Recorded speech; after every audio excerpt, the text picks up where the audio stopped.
What's the difference between Neil Armstrong and Michael Jackson? Neil Armstrong walked on the moon. Michael Jackson had sex with children.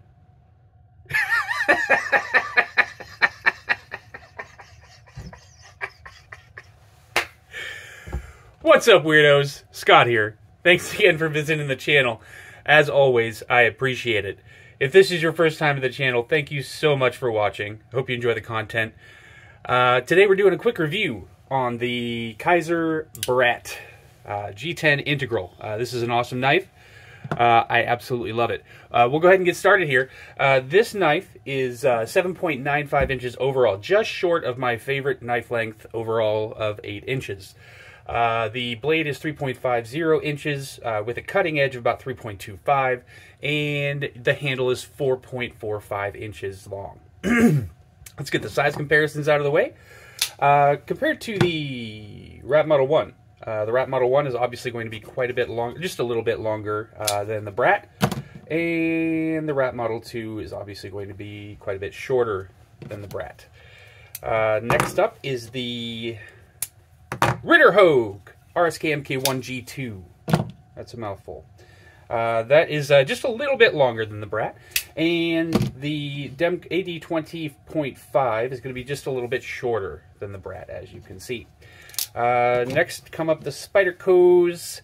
The SPYDERCO Paramilitary 2 is going to be just a little bit longer than the Brat. And the Para 3, obviously, is going to be quite a bit smaller excuse me, than the Brat.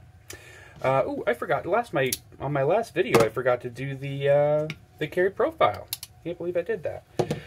Next up, Hinderer knives. The XM24, love this knife, is obviously going to be quite a bit bigger than the Brat.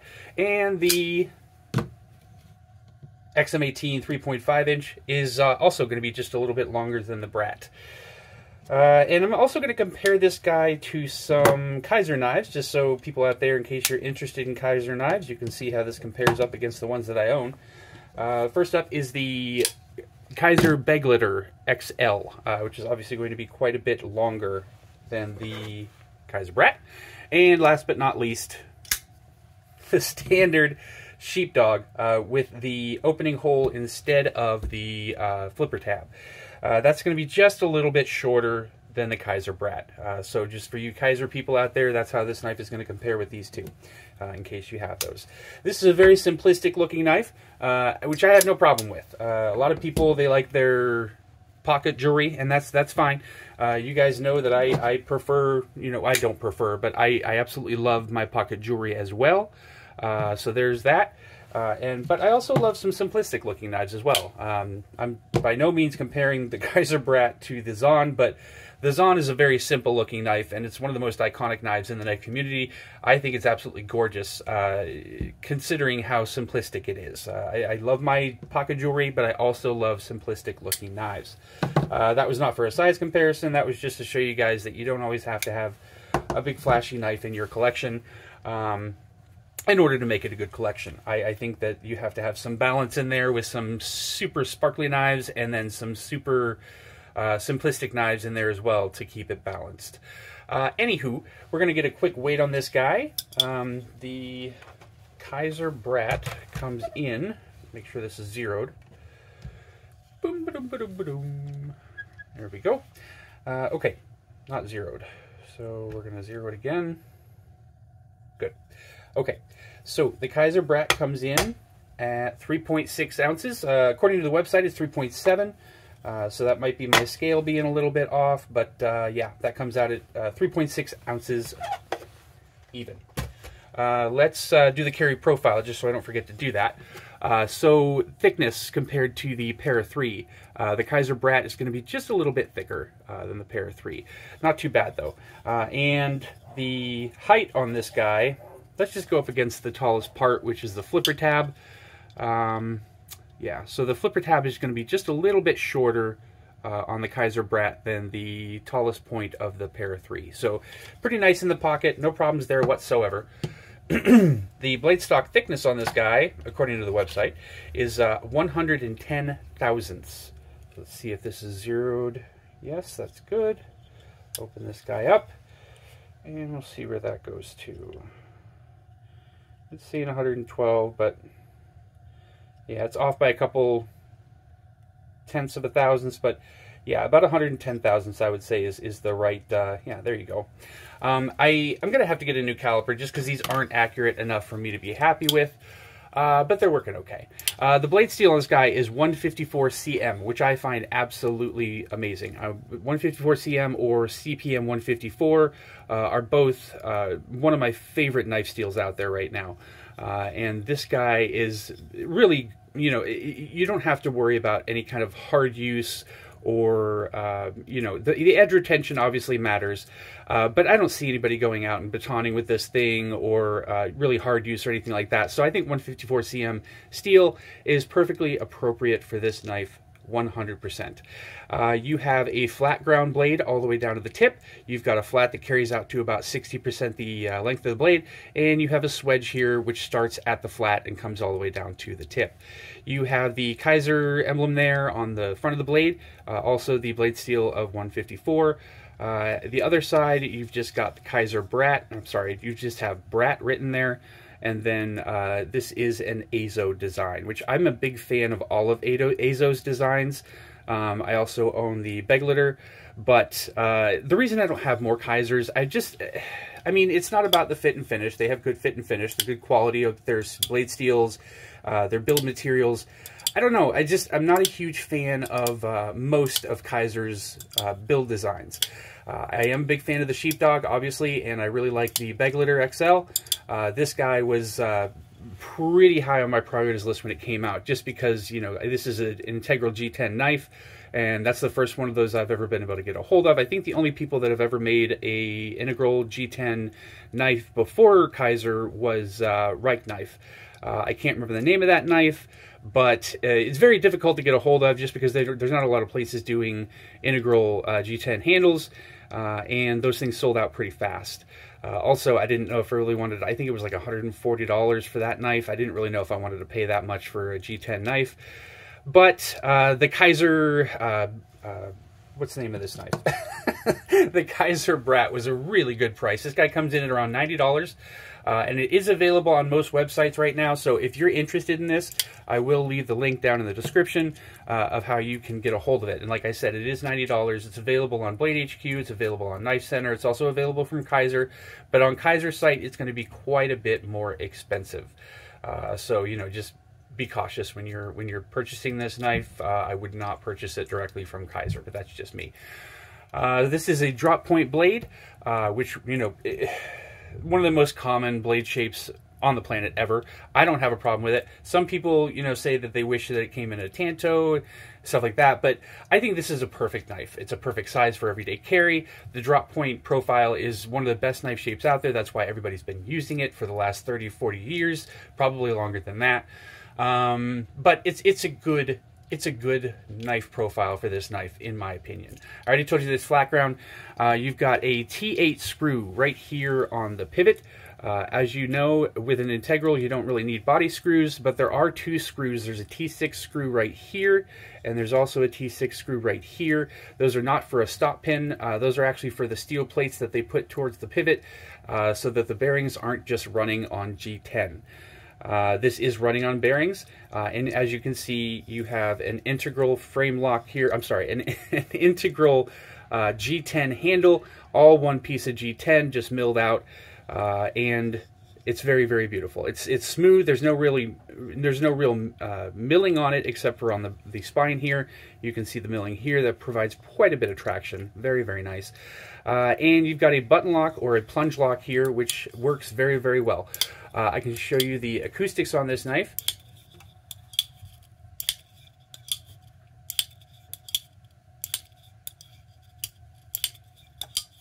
Again, very simplistic, but I like the sounds. I like the noise that comes from this knife. The acoustics on this knife are absolutely fantastic. Pretty prominent flipper tab, but it's not very pokey. You know, it's got a little bit of jimping on top. And when you open this guy up, which I just failed, when you open this guy up, you've got a little bit of jimping here on the spine of the blade, which provides quite a bit of traction when you have the blade open and you are holding this knife in the hammer grip style. You can't choke up on this guy at all. There's no forward finger choil, but that's okay. I can get a full 4-finger grip on this handle with just a little bit left out at the end. And the fact that this jimping comes out so far on this blade, I really, really appreciate that, because when I have a full grip on this knife, it comes right out to the end of this jimping. It's very, very comfortable, plenty of traction there, no problem with that whatsoever. You have the, like I said, the plates on the pivot are stainless steel. There are no liners on this knife, obviously, because it's an integral. The deployment and disengagement are absolutely just butter. I mean, you hit this guy, you can either push button it, you can either light switch it, or you can push button it, and it comes out with no problem whatsoever. Very, very easy to deploy this knife, and obviously the disengagement is very, very easy as well. As usual with most button locks, they work very well. There's a little bit of lock stick on this knife, but it has gotten better since I got it. It's just getting better very, very slowly, which I don't have a problem with. It doesn't, you know, if you have to like really strain to push down that button, then that's a problem. But this action is not problematic at all. The D10 on this knife is set very, very well. As you can see, whenever I hit the flipper tab, it comes right down. And we'll see if I can show you the closing D10 on this guy.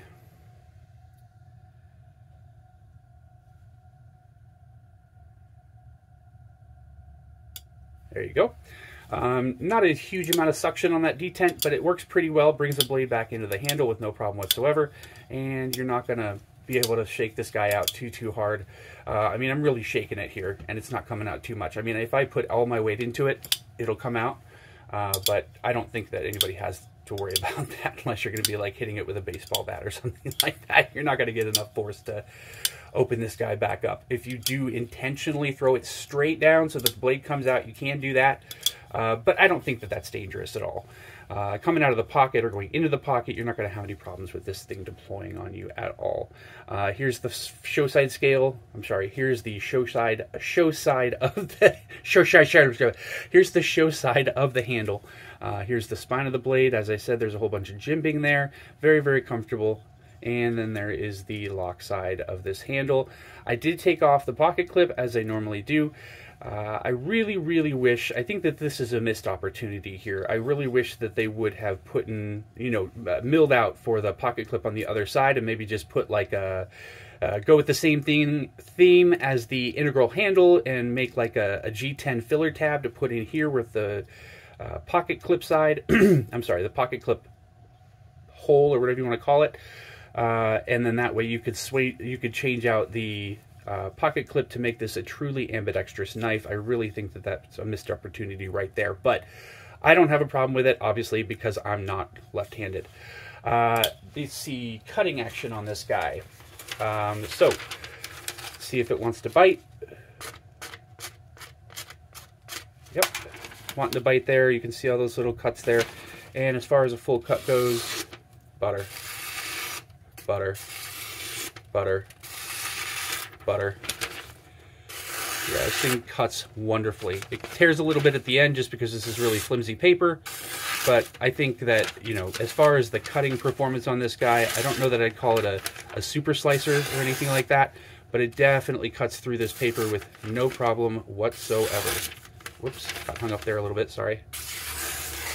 Yep, great, great. This knife cuts wonderfully. I absolutely love it.